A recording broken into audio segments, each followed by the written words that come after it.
Part 7, ठीक है, of judiciary, ठीक है। So basically we are discussing about criminal and civil laws, criminal and civil laws. इसके बाद हमने एक टॉपिक पढ़ा है, is everyone having the access towards the court और नॉट, ठीक है। So the person that are belonging to the lower backgrounds और they are not having the proper amount of money, they are not having the proper access to the courts. Right है ना उसके पास, right है ना, right है तो right करने के लिए क्या आचार डालोगे? मतलब वो जा सकते हैं ना, जा सकता है, लेकिन उसके लिए भी क्या चाहिए?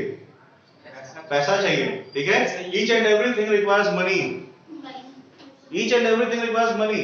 सब वो बात सर अलग बोले हैं, तुम कोर्ट जा सकते हैं, तो ये कोर्ट तो कोई भी जा सकता है भाई, हम भी टहलते घूमते बाइक उठाए चल दिए कोर्ट, ठीक है। मेरे साथ कोई फ्रॉड हुआ है, मैंने कोर्ट गया, एक हियरिंग में मुझे पता चल गया कि क्या सीन है, क्या चीज होने वाली है कोर्ट में, ठीक है। मुझे पता है कि मेरे पास मेरे जेब में पैसे नहीं है, इसलिए मेरे फेवर में डिसीजन नहीं आएगा, ठीक है। और अगले के पास 1000 रुपए है, वो पैसे देकर के अपने फेवर में डिसीजन ले लेगा, ठीक है।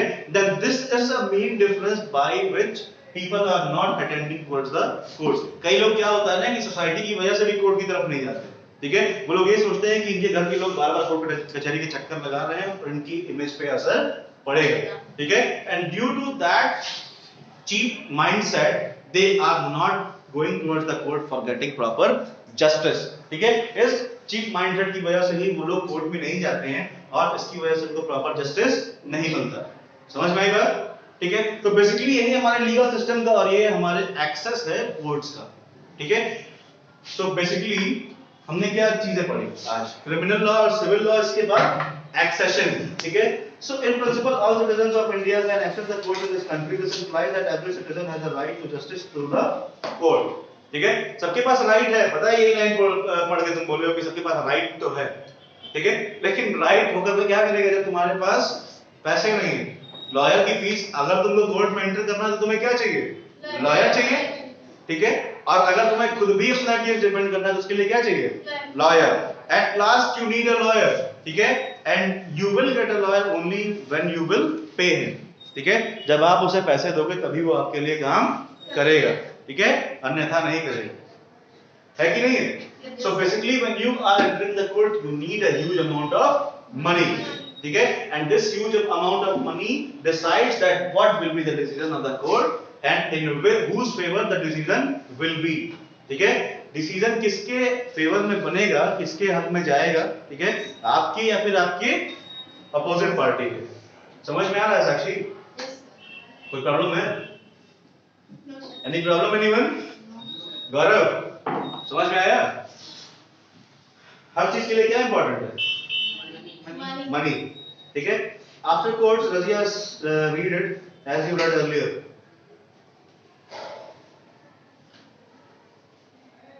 Third line.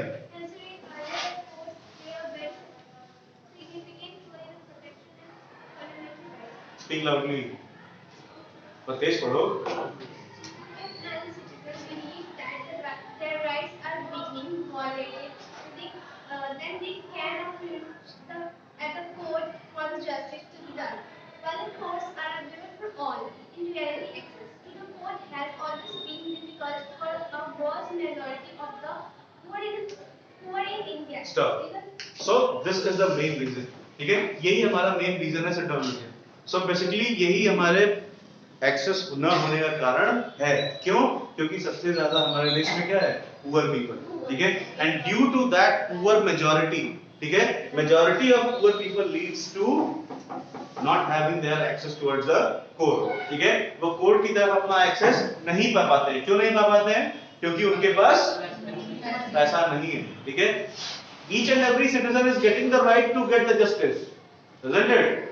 हर किसी को जस्टिस पाने का या न्याय पाने का अधिकार है, but you require a money, you require a huge amount of money when you are defending any case or you are entering the court. आप अगर पुलिस स्टेशन भी जाते हो तो आप ये जान लो कि आपके पास पैसे होने बहुत जरूरी है, ठीक है। If you are going towards your अगर आपका एक्सीडेंट हो गया, ठीक है, उसमें किसी अपोजिशन पार्टी की गलती थी, ठीक है, उसके पास आप जा रहे हो तो आप एक बार गए, आपने एफआईआर दर्ज करा दी, ठीक है। But if you want that FIR to be worked very fast, ठीक है, उसके ऊपर बहुत जल्दी जल्दी काम हो, उसके लिए क्या करना पड़ेगा आपको? मनी देना पड़ेगा, गांधी जी के दर्शन कराने पड़ते हैं, ठीक है, उसके बाद ही हमारे देश में काम होता है। कहते हैं ना कि हमारे देश में बिना पैसे कोई काम नहीं होता है। But when you go to other countries like US, England, ठीक है, आप जब अदर कंट्रीज में जाते हो तो आपको देखने को ये मिलेगा, इवन अ हिपस्टर का मतलब वहां पे होता है बेगर, ठीक है, even a hipster is also having the right to defend anyone in the court, ठीक है, वो चाहे तो डोनाल्ड ट्रंप पे भी केस कर सकता है, ठीक है, और डोनाल्ड ट्रंप को आकर के उसका कंप्रेशन अमाउंट देना पड़ेगा, ठीक है, जो अमाउंट होता है उस जितने चीज का नुकसान उसका हुआ है, ठीक है, अगर वो रूल के हिसाब से चला था, ठीक है, तो according to the constitution of US, Donald Trump has to pay the compensation amount to that hipster, ठीक है, ऐसा एक बार हुआ था, when Abraham Lincoln was president of US, he had to pay a sum of $5,000 to that hipster, ठीक है, एक हिपस्टर था, उसने अब्राहम लिंकन पे ये केस किया था कि हमने अपना, उसका एक दुकान हुआ करता था छोटा सा, ठीक है, उसकी एक शॉप थी, ठीक है, तो वो शॉप सरकारी जमीन पर ना लगा करके उसने एक किनारे दूसरे की जमीन पर लगा रखा था, बट जो कॉप्स थे उन्होंने ये कहा कि he was residing in a government place, ठीक है, वो एक गवर्नमेंट की जमीन पे अपनी दुकान चला रहा था, but he directly filed a case against Abraham Lincoln, ठीक है, क्योंकि बेसिकली हमें पता है ये बात कि सबसे जो हाईएस्ट डिसीजन होता है वो किसका होता है? प्रेसिडेंट का, ठीक है, प्रेसिडेंट का जो डिसीजन था पुलिस डिपार्टमेंट को लेकर के, ठीक है, वो मेनली ये था that they have to remove that hipster from that place, ठीक है, so that hipster filed a case against Abraham Lincoln, ठीक है, and Abraham Lincoln had to pay a sum of $5,000 for that as a compensation, ठीक है, compensation के रूप में उसे $5,000 का जो पैसा था उसे भरना पड़ा, ठीक है, so basically in US other countries except India, ठीक है, उन सारे कंट्रीज में हर किसी को जस्टिस मिल जाता है, बट इंडिया में नहीं मिल पाता, बहुत सारे ऐसे लोग, there are a lot of people who are not getting justice according to the laws in India. The people who are having a high amount of money, high amount of power, they are only getting the justice in our country. ऐसा भी मैंने इसी book में example में दिया, ठीक है, कि अगर एक पॉलिटिशियन है, ठीक है, उसके खिलाफ आपने केस किया, if you have filed a case against a politician of your state, of your city, then he can easily suspend the जज ऑफ सिविल कोर्ट, ठीक है, उसके पास ये राइट है कि वो इजीली किसी भी जज को सस्पेंड कर सकता है, ठीक है, होता है कि नहीं ऐसा शिवम? तो सर अगर सस्पेंड कर देगा तो सर कैसे इंडिपेंडेंट जुडिशरी रहेगा? जुडिशरी तभी तो कहा जाता है कि टोटली इंडिपेंडेंट नहीं है, कॉन्स्टिट्यूशनली इंडिपेंडेंट है, but professionally it is not independent. अरे कई बार ऐसा नहीं पता चलता है तुम्हें कि जज जो होते हैं, जो किसी भी केस को लड़ रहे होते हैं, ठीक है, या तो वो रिटायर हो जाते हैं या तो फिर उनका ट्रांसफर हो जाता है। कई बार देखा है ना आप लोगों ने कि आईएएस जो होते हैं अगर किसी के खिलाफ उन्होंने आवाज उठाई है तो बेसिकली उनके साथ क्या होता है? ट्रांसफर, ठीक है। अभी हाल ही में आप देख लो हमारे गोरखपुर सिटी के जो डीएम थे ना, डीएम रवि कुमार एनजी, उनका ट्रांसफर कर दिया गया। क्यों? क्योंकि उन्होंने योगी आदित्यनाथ जी के खिलाफ कई सारे सबूत खोज निकाले थे, ठीक है। गोरखनाथ की जो जमीन थी जो पहले बहुत ज्यादा उन्होंने कवर कर रखी थी, वो एक्चुअली गवर्नमेंट की जमीन थी, बट वो गोरखनाथ मंदिर के अंदर में उसको कवर किया गया है, ठीक है, इसलिए उनका यहां से ट्रांसफर कर दिया गया किसी और जगह। क्या हुआ? ठीक है। आज नए डीएम कौन है हमारे सिटी के?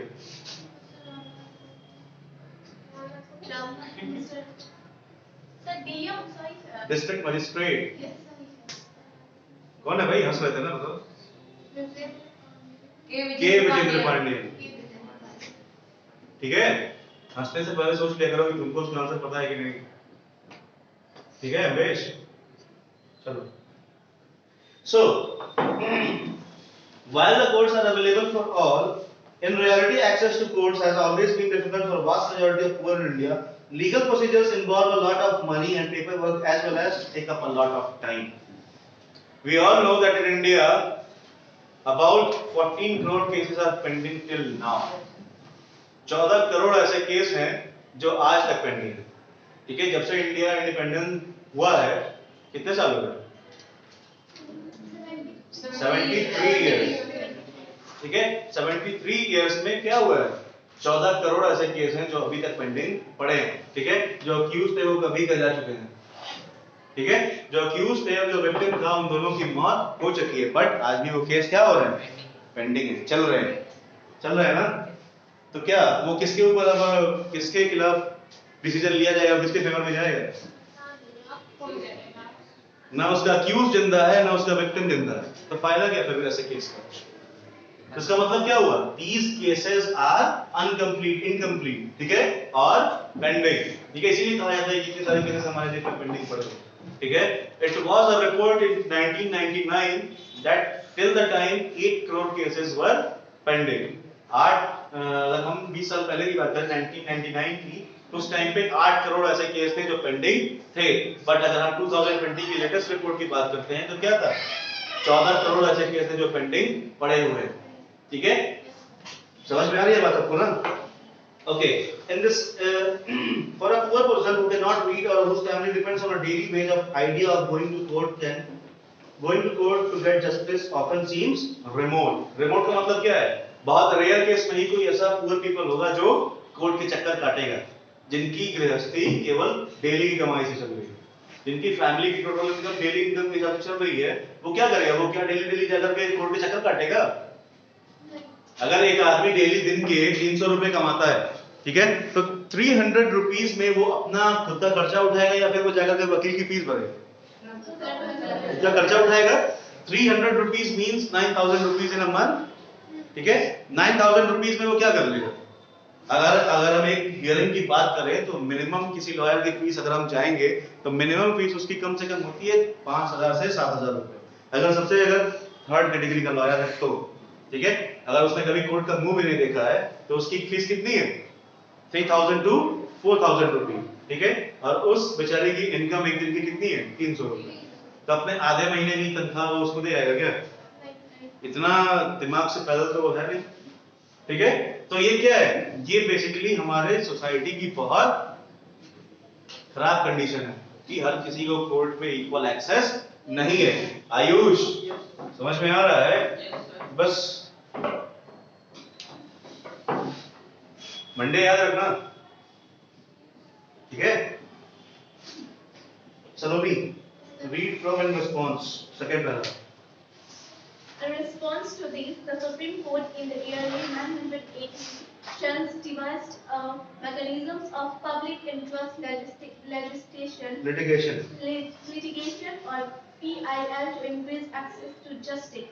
It allowed any individual or organism to file a PIL in the High Court or the Supreme Court on behalf of those whose rights were being violated. Okay, stop.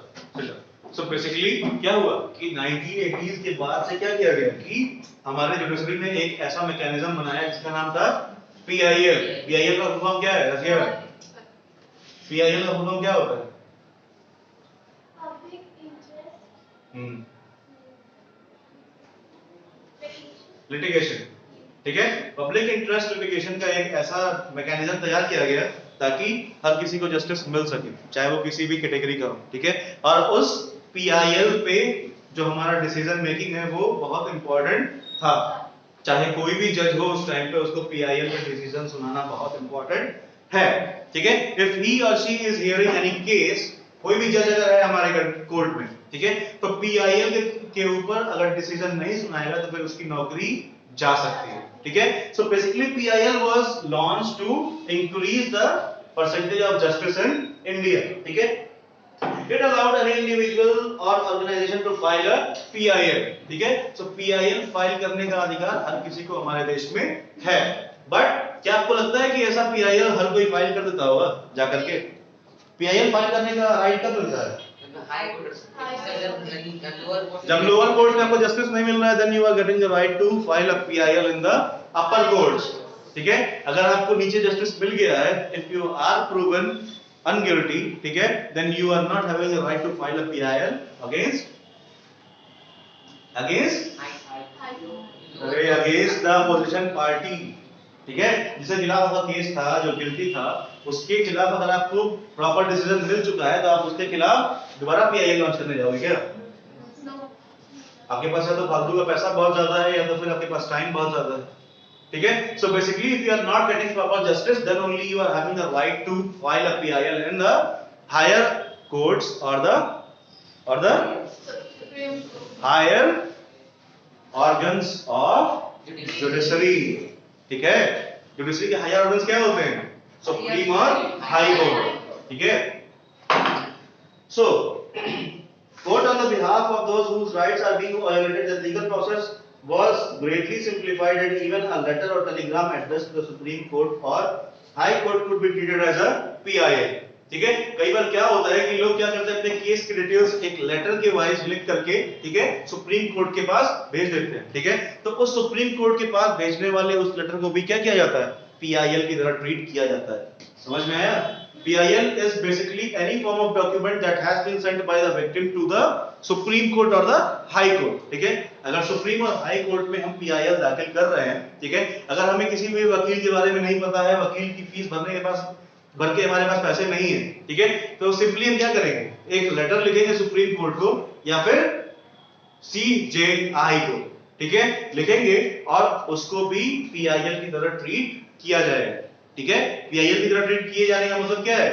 उसके ऊपर भी decision बहुत important उस time पे हो जाएगा। समझ में आ रहा है? 10 मेरे पास भी है, दे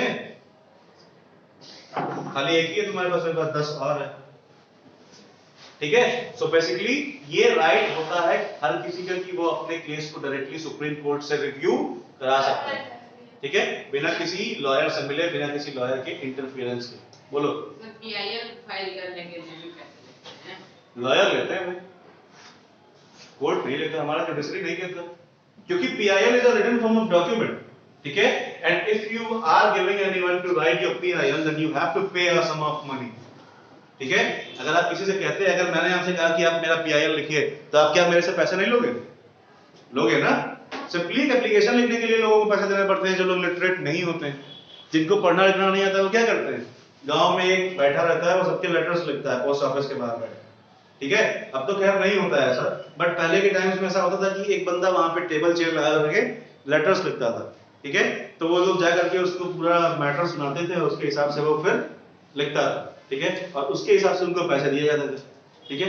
वैसे ही अगर आप एक लॉयर से कहते हो कि file a PIL against this company, ठीक है, then you have to pay him for filing a PIL, ठीक है। But if you are not having money then don't go to a lawyer, directly write write about your case in a letter or a telegram and send it directly to the Supreme Court, ठीक है। It will also be treated as a PIL because it is made mandatory after 1980 that any form of document that is describing about the case will be treated as a understood or not everyone? साक्षी नहीं समझ में आया? पक्का? बैठो। In the early years, PIL was used to secure justice on the large number of issues such as rescuing bonded laborers from inhuman work conditions and securing the release of prisoners in Bihar who had been kept in jail even after their punishment term was complete, ठीक है। So basically पहले हमारे देश में एक social practice थी, उसको हम क्या कहते थे?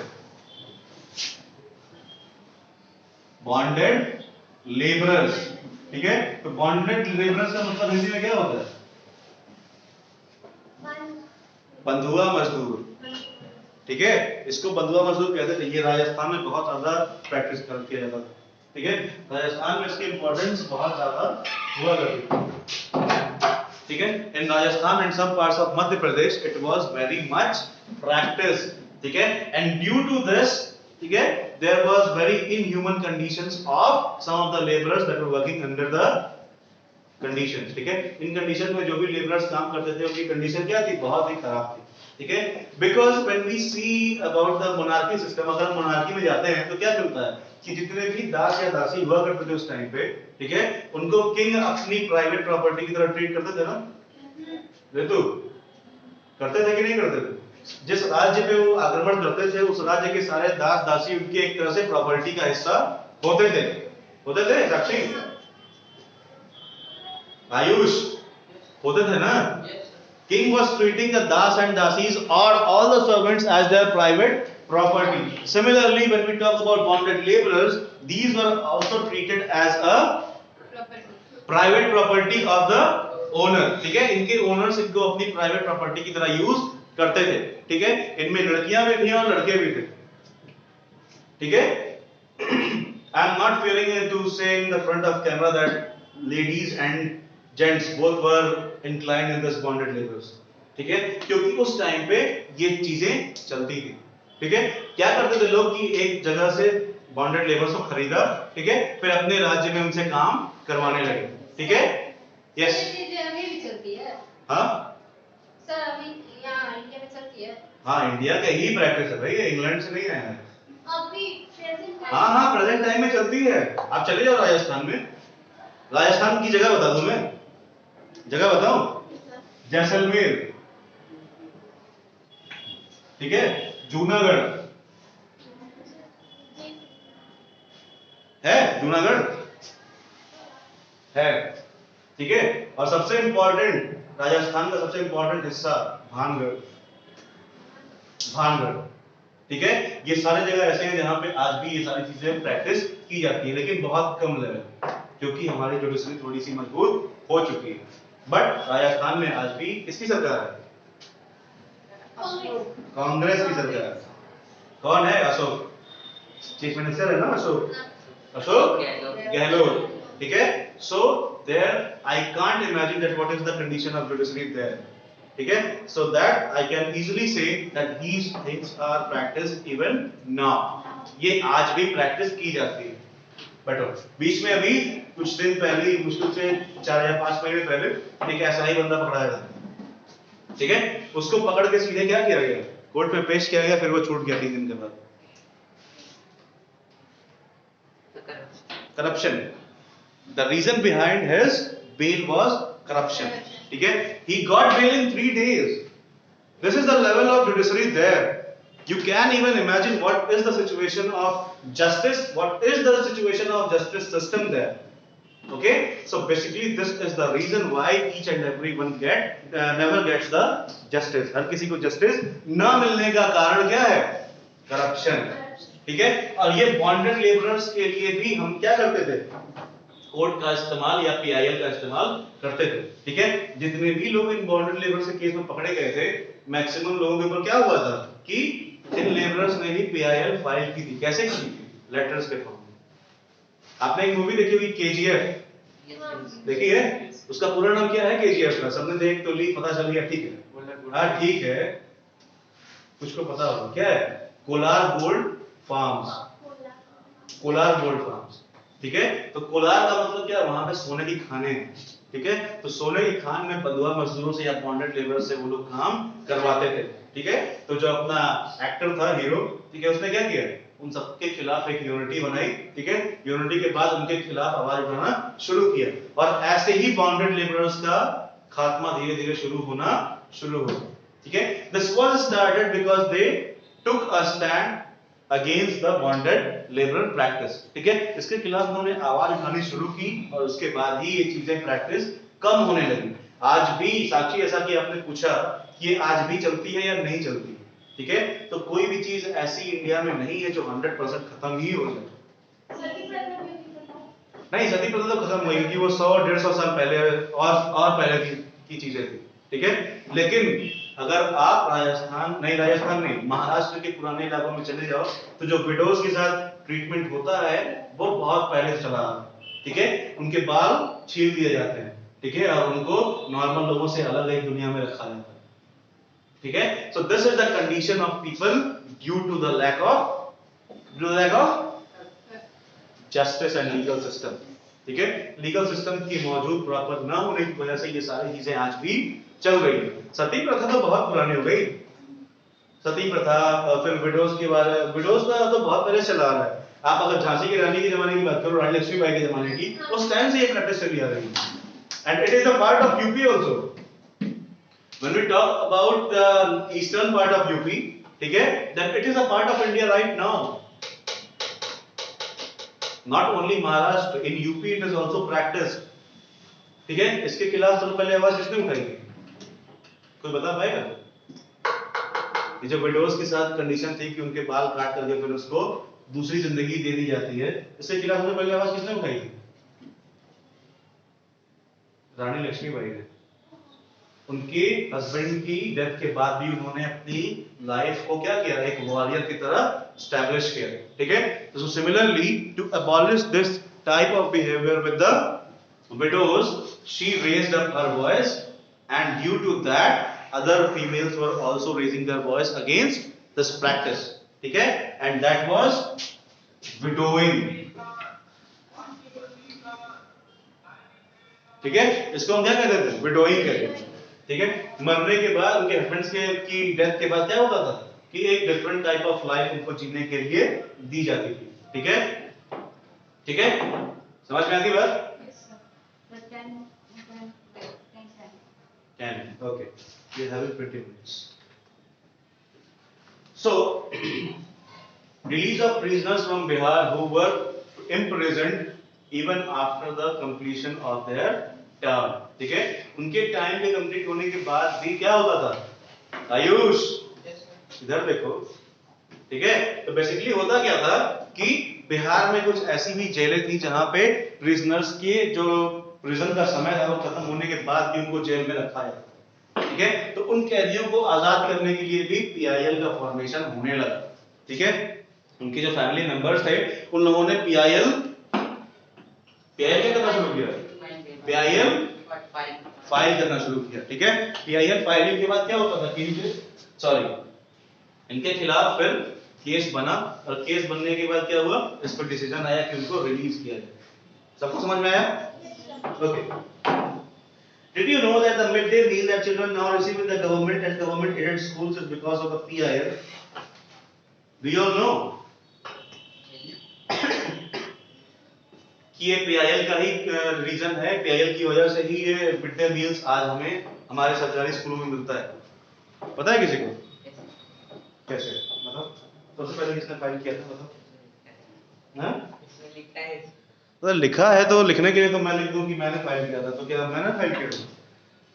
So it is a condition, ठीक है। उस टाइम पे क्या हुआ कि लोगों के जो घर के बच्चे थे पुअर फैमिलीज के, ठीक है, they were not getting the proper amount of nutrition, ठीक है, उनको प्रॉपर न्यूट्रिशन ग्रोथ के लिए नहीं मिलता था, ठीक है। And due to that they were not going to school. क्या? They were not going to school, नहीं, they were not getting the proper growth in the age, ठीक है। एज के हिसाब से उनकी बॉडी की प्रॉपर ग्रोथ नहीं होती थी जरूरी नहीं ना। तो बेसिकली इस चीज को और ज्यादा एनहांस करने के लिए गवर्नमेंट ने खाना देना शुरू कर दिया, ठीक है। या कुछ लोग ऐसे भी थे कि जिनके घर में खाने की बहुत प्रॉब्लम हुआ करती थी, ठीक है। तो एजुकेशन अलोंग विद फूड, ठीक है, ये दो चीजें प्रोवाइड कराने के लिए गवर्नमेंट ने क्या किया, ये चीजें स्टार्ट की, ठीक है। और इसके लिए सबसे पहले जो हमारे सरकारी स्कूल हैं या फिर जो प्राथमिक विद्यालय हैं, ठीक है, उनकी जो मेजॉरिटी है, ठीक है, उन मेजॉरिटीज के एक लीडर चुना गया और उस लीडर ने क्या किया, पीआईएल फाइल की, ठीक है, that each and every student that is coming in the government school should get proper nutrition and proper growth according to their age, ठीक है। उनकी एज के हिसाब से उनको प्रॉपर ग्रोथ मिलनी चाहिए, ठीक है। And if they are not getting that proper growth in the age, their body will not be able to complete the task that they will do, ठीक है। जो भी काम वो करेंगे उसको कंप्लीट वो नहीं कर पाएंगे। भाई आपके शरीर में अगर ताकत ही नहीं रहेगा तब काम कैसे करोगे,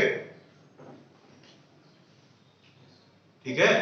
So to provide them proper growth, because each and everyone need proper nutrition to get proper growth of your body, ठीक है। किसी की बॉडी में आयरन की कमी होती है, किसी की बॉडी में कैल्शियम की कमी होती है, ठीक है। तो उस कमी को प्रॉपर कंप्लीट करने के लिए क्या करते थे, ये चीजें प्रॉपर फूड उनको मेंटेन करते थे, ठीक है।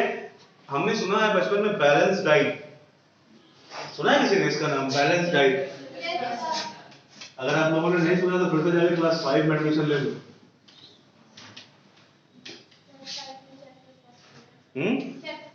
किसमें? फिफ्थ में ना। सो बैलेंस डाइट क्या होता है?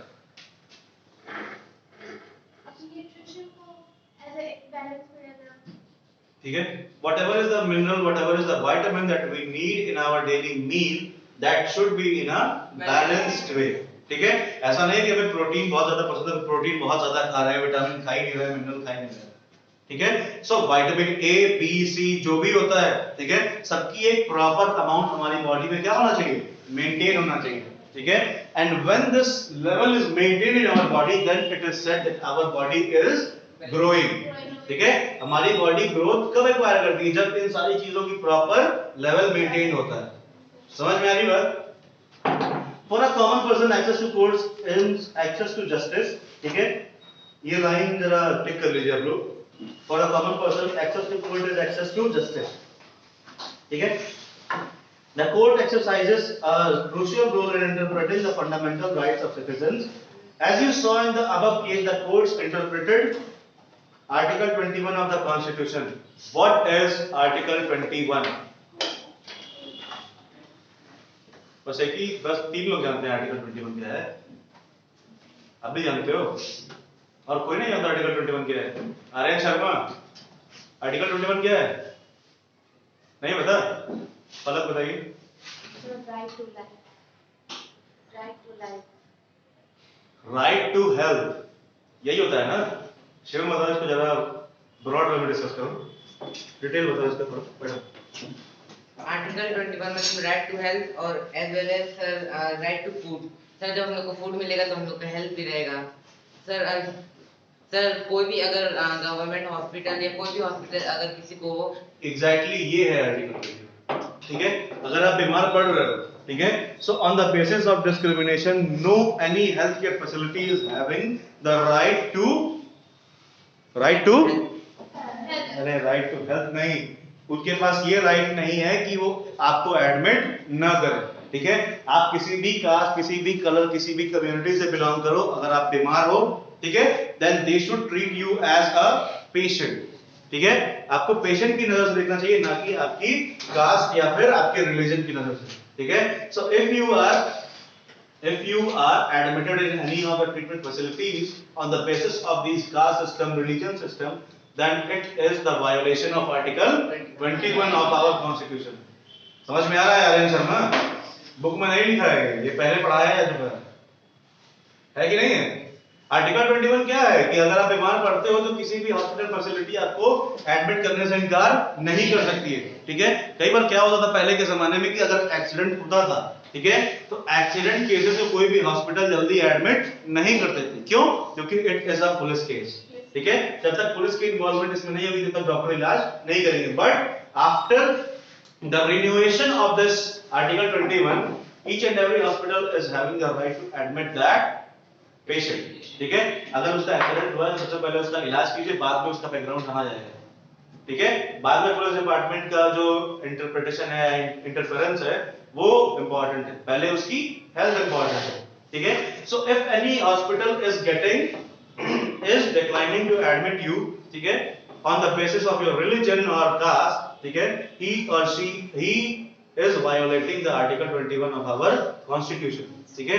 वो हमारे आर्टिकल 21 का वायोलेशन कर रहा है, ठीक है। और बाद में अगर उसके फैमिली वाले क्लेम करते हैं तो उसको कंपनसेशन अमाउंट देना पड़ेगा। था ना हकीम शेख? क्लास 7 की बुक में एक स्टोरी है हकीम शेख की, ठीक है। तो हकीम शेख बेसिकली एक मुस्लिम कम्युनिटी का आदमी था, ठीक है। उसका एक्सीडेंट होता है, ठीक है। फिर जब वो हॉस्पिटल की तरफ जाता है तो कोई भी हॉस्पिटल उसको एडमिट करने से इनकार कर देता है। क्यों? बिकॉज ही वाज मुस्लिम, ठीक है। And just because he was Muslim he was not admitted in the hospital, ठीक है। And this was the only reason why his condition became worse, ठीक है। इस कंडीशन की वजह से उसको एडमिट नहीं किया गया, उसको प्रॉपर ट्रीटमेंट नहीं दी गई, उसकी वजह से उसका जो कंडीशन था वो बुरा से बुरा होता गया, ठीक है। बाद में जब हकीम शेख ठीक हो गया तो उसने जाकर के क्या किया, केस कर दिया उस ट्रीटमेंट फैसिलिटी के खिलाफ, ठीक है। And after that the West Bengal government had to pay a compensation amount to Hakim Sheikh, ठीक है। वेस्ट बंगाल गवर्नमेंट को एक कंपनसेशन अमाउंट उसको पे करना पड़ा। क्यों? Because that law at that time was violated, ठीक है। उस टाइम पे उस नियम को तोड़ा गया था। क्या? आर्टिकल 21। समझ में आ गया? They therefore therefore ordered the state to take certain steps to provide food for all including the midday meal scheme. ठीक है, तो आर्टिकल 21 का वायोलेशन ना हो इसलिए हर किसी को प्रॉपर फूड का भी राइट है। ठीक है, आर्टिकल 21 में हेल्थ तो है ही है, साथ साथ में क्या है, राइट टू फूड। ठीक है, जब राइट टू फूड है तो हर किसी को प्रॉपर खाना मिलना चाहिए। No any individual should not get the food. ठीक है, कोई ऐसा नहीं होना चाहिए जिसको फूड ना मिले। ठीक है, और इसी स्कीम के अंतर्गत क्या हुआ, मिड डे मील की शुरुआत की गई ताकि हर किसी को एक टाइम का खाना मिल सके जो भी उस स्कूल में आ रहे हैं। कोई डाउट है, समझ में आ रहा है? मुंह से बोल भी दिया करो, सब समझ गए। ठीक है, however there were also court judgments that people believe work against the best interest of common person. For example, activists who work on the issues concerning the right to shelter and housing for poor believe that the recent judgments on the evictions are a far cry from earlier judgments. ठीक है, so basically लोग ये भी सोचते हैं कि ये court का जजमेंट था या ये कोर्ट की जो डिसीजन था इसकी वजह से मिड डे मील की शुरुआत हुई, but it was our constitution that led to the start of midday meal scheme in our country. हमारे कंट्री में मिड डे मील की स्टार्टिंग क्यों हुई? क्योंकि ये कॉन्स्टिट्यूशन का हिस्सा था। आर्टिकल 21 अगर हमारे कॉन्स्टिट्यूशन में नहीं होता तो ये कभी शुरुआत नहीं होती। ठीक है, बोर हो रहे हो क्या तुम लोग?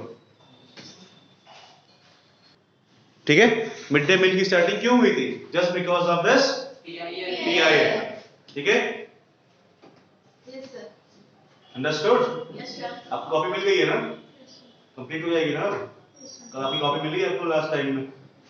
ओके, सो अगर हम गरीबों की बात करते हैं तो पुअर फैमिलीज की जो शेल्टर की व्यवस्था है, रजिया क्या है?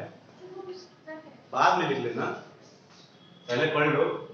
ठीक है, सो जो शेल्टर स्कीम के अंतर्गत जो भी चीजें पुअर्स को मिलने वाली थी, पुअर पीपल्स को, ठीक है, वो अगर उनको नहीं मिल रही है, ठीक है, या फिर उनको अगर मिली है तो ये कोर्ट का जजमेंट है।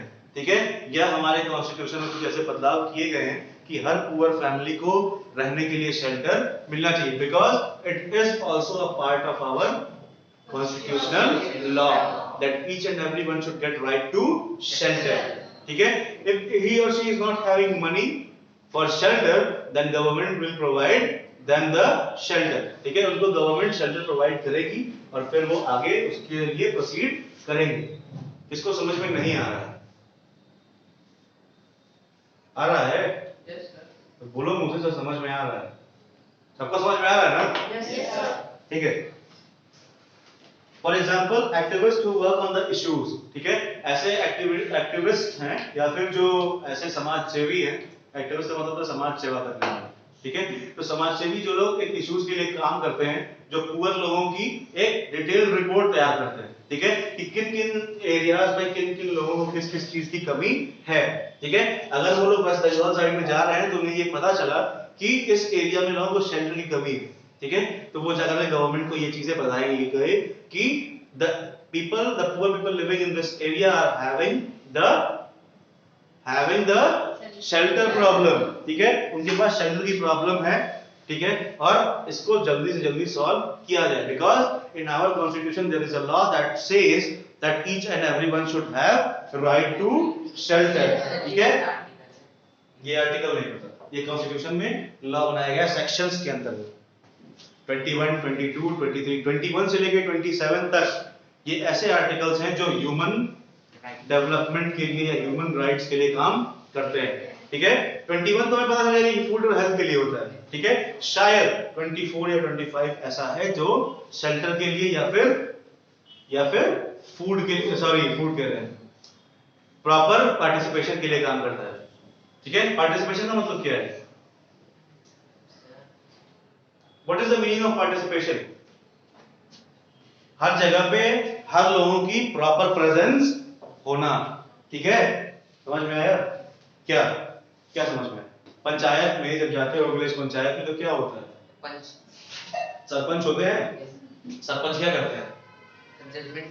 जजमेंट सुनाते हैं। ठीक है, उसमें क्या सब लोग प्रेजेंट होते हैं क्या? गांव के होते हैं क्या सब लोग प्रेजेंट? गांव के बाहर एक और बस्ती बनी होती है, वो किसकी बस्ती होती है? अनटचेबल्स की होती है। पहले के टाइम पे क्या होता था? ऐसे क्यों देख रहे हो कि मैंने कुछ मंगल ग्रह के बारे में बता दिया? पहले क्या होता था कि गांव में से अनटचेबल कैटेगरी के लोगों को भगा देते थे लोग, हाँ ना? ठीक है, तो वो लोग क्या करते थे कि गांव से दूर अपने लिए एक स्पेशल क्या करते थे, शेल्टर्स बनाते थे, वहां पे वो लोग रहा करते थे. Bhimrao Ambedkar was also criticized and he was also removed from their village. ठीक है, and even their family was not allowed to take the water from the well from which the village was taking. यहाँ तक कि उनको उन कुएं से पानी लेने की भी इजाजत नहीं थी जहां से पूरा गांव यूज करता था. आप समझ सकते हो कितनी वर्स्ट कंडीशन थी उस टाइम पे अनटचेबल्स की. ठीक है, और ताकि उन लोगों को प्रॉपर पार्टिसिपेशन मिल सके, हर चीज में उनको बराबरी का हिस्सा मिल सके, ठीक है, क्या किया गया? लॉ बनाया गया. कौन से लॉ थे, कोई बताएगा? कौन सा लॉ था? Right to equality.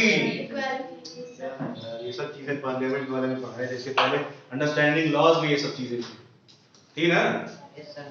चैप्टर 2 में भी था. आपने नहीं पढ़ा था, अच्छा, that is not my problem. ठीक है, you should complete your notes and you should go through that notes so that you will get to know about what are the topics that you have studied till now. ठीक है, आप किसी के भी notes उठा के देख लो, ये दोनों ही हैं जिनके नोट्स कंप्लीट है. कंप्लीट है, चलो अच्छी बात है, यानी कि मंडे तक सबकी कॉपी मिल जाएगी. चलो अच्छी बात. तो बेसिकली क्या होता था कि इन्हीं चीजों की वजह से राइट टू इक्वालिटी बनाई गई, ठीक है, ताकि सबको इक्वल पार्टिसिपेशन मिल सके. ठीक है, so this is all about today. Okay, so today this chapter is ending, I think, yes, this chapter has been ended. ठीक है, so now on the next turn we will start a new chapter. Okay, so now we will discuss about the homework. So homework is, सबसे पहला homework तो पता ही है कि notes complete करना है, और दूसरा होमवर्क ये है, इस चैप्टर का क्वेश्चन नंबर 1, 2, बस इतना कर लीजिएगा. ठीक है,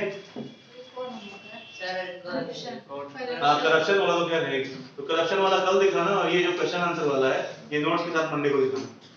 ठीक है, और हाँ, एक और चीज डिस्कस करनी थी यूनिट 1 में, चैप्टर 2. ठीक है, चैप्टर 2 में दो ऐसे क्वेश्चन हैं जिनके बारे में आपको डिस्कस करना था, मैंने इसको लीव कर दिया था. ठीक है, तो क्वेश्चन आंसर जब आप खोलोगे तो चैप्टर क्वेश्चन नंबर 2 और 1, ठीक है, इसके साथ साथ 5 एंड 6, 1, 2, 5, 6, ये 4 क्वेश्चन कंप्लीट करने हैं चैप्टर 2 के.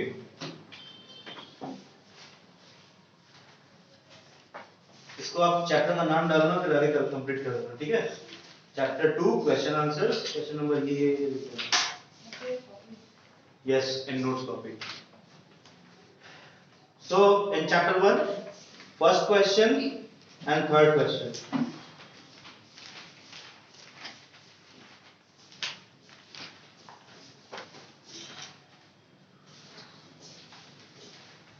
चैप्टर 3 में फर्स्ट क्वेश्चन,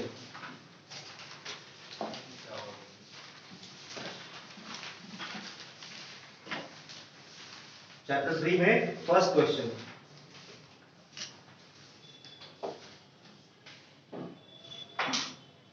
हो गया, सबने टिक कर लिया. चैप्टर 1 में क्वेश्चन नंबर, सॉरी चैप्टर 1 नहीं, चैप्टर 4 में क्वेश्चन नंबर 1 और 2.